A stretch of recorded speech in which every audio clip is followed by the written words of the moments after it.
आखिर क्यों नोएडा की ग्रैंड ओमेक्स सोसाइटी में देर रात फिर से धरने के लिए पहुंच गए हैं त्यागी समाज के लोग। इसी के साथ जानिए कि आखिर किस मुद्दे के साथ सावधान यात्रा को लेकर वाराणसी पहुंचे हैं ओम प्रकाश राजभर। तो वहीं संजय निषाद ने किस मुद्दे को लेकर ओम प्रकाश राजभर के अब ले लिए हैं मजे। नमस्कार, यूपी तक देख रहे हैं आप और हम हाजिर हैं आपका शो आज का यूपी लेकर।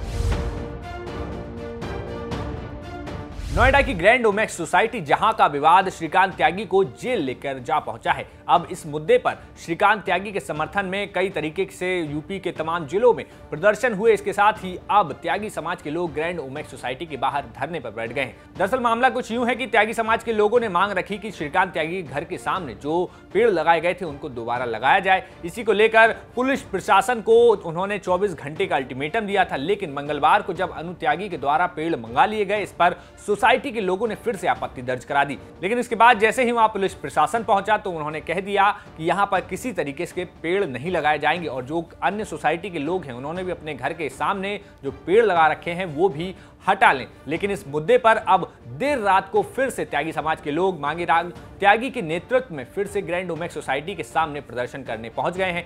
सुनिए एक बात मांगेराम त्यागी को कि वो आखिर किन मुद्दों को लेकर वहां पर डटे हुए हैं। अन्नू त्यागी के मकान का, ये मकान अन्नू त्यागी के नाम है। अन्नू त्यागी के मकान पे अगर ये पेड़ गलत हैं मत लगाओ, लेकिन जो और 299 जो फ्लैट है नीचे वहां लग रहे और उससे दुगने लग रहे और 8-10 फ्लैट तो ऐसे हैं जिन्होंने बाउंड्री कर रखी पार्कों में और जिन्होंने इतना अक्रोचमेंट कर रखा, इतना कब्जा कर रखा, उन पर कुछ नहीं है। केवल और केवल एक त्यागी भूमिया ब्राह्मण समाज का व्यक्ति है इसमें गांव का, इनका दर्द हो रहा है। 27 मिनट में मकान तोड़ दिया, वो किस आधार पर तोड़ दिया हम ये पूछना है। कल आज जब 24 घंटे हो गए, वो 30 ने कहा था कि 24 घंटे में हम पेड़ लगा देंगे, उसकी हमारे पास रिकॉर्डिंग है। मैंने 29 घंटे बाद इनको फोन किया, मेरी तो कोई बात ही नहीं। हमने कहा पेड़ लगाओ भाई, पेड़ लगा दिए। यहाँ की सीईओ राजेंद्र अग्रवाल के संपर्क में है डॉक्टर राजेंद्र।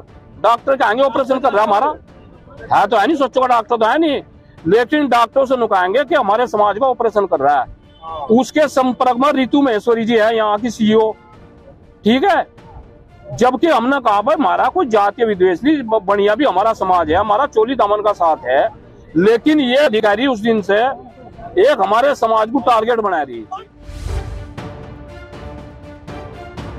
बढ़ते हैं अगली खबर की तरफ। तो यूपी की राजनीति का सबसे दिलचस्प किरदार कहे जाने वाले ओम प्रकाश राजभर अपनी सावधान यात्रा को लेकर बनारस पहुंच चुके हैं। लेकिन यहां पहुंचते ही अखिलेश यादव पर ओम प्रकाश राजभर ने तीखा हमला किया है। उन्होंने कहा है कि 2024 में अखिलेश यादव सड़क पर आ जाएंगे। मऊ में आपकी पार्टी में अलगाव करके एक नई पार्टी बना ली गई है, सुहेलदेव स्वाभिमान पार्टी। आखिर ऐसा क्यों हो रहा है? बनारस में शशि प्रताप आपसे अलग हो गए, मऊ में उन्होंने अपनी नई पार्टी की घोषणा कर दी, क्या कहेंगे इसको लेकर? कहीं ना कहीं कमी है? लोग अच्छे नहीं है, ये साजिश के शिकार हैं लोग।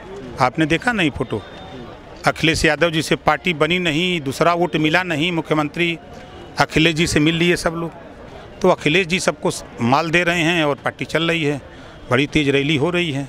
अनिल राजभर कह रहे हैं कि आपका विकेट गिर रहा है और ऑल आउट हो जाएंगे आप।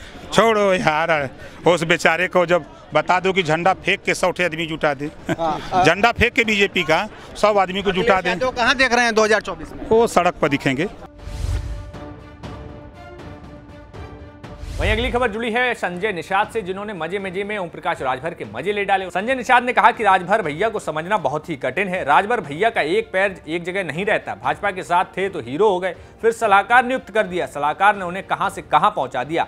मैं उन्हें सलाह दूंगा कि जो घर में तोड़फोड़ मचा है उसको पहले संभाल लें। सुनिए जरा क्या कह रहे हैं संजय निषाद। अब राजभर भैया को समझना तो बहुत कठिन है, और उधर देख लीजिए राजभर भैया का पैर एक जगह रहता नहीं है। भारतीय जनता पार्टी के साथ थे, हीरो हो गए।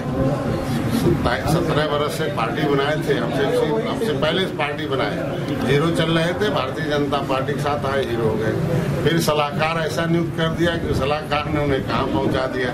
तो मैं तो उन्हें सलाह दूंगा कि जिस पार्टी के लिए अपने घर के अंदर जो तोड़ फोड़ मचा हुआ है पहले उसे संभालें, अपने लोगों के संतुष्ट करें कार्यकर्ताओं और भरोसा दें। पार्टी जिस उद्देश्य के लिए बनी है, अपने बिरादरी की लड़ाई लड़ें। कभी वो पिछड़े की लड़ाई लड़ते हैं, कभी अनुसूचित जनजाति की लड़ाई लड़ते हैं, कभी अनुसूचित जाति की लड़ाई लड़ते हैं। यही नहीं समझ पाए अभी तक कि वो आखिर कौन सा उद्देश्य बनाए, अपने समाज को किस दिशा में ले जाना चाहते हैं। तो ये था आज की खबरों का हमारा शो आज का यूपी। तब तक ऐसी ही खबरों को जानने के लिए देखते रहिए यूपी तक। शुक्रिया।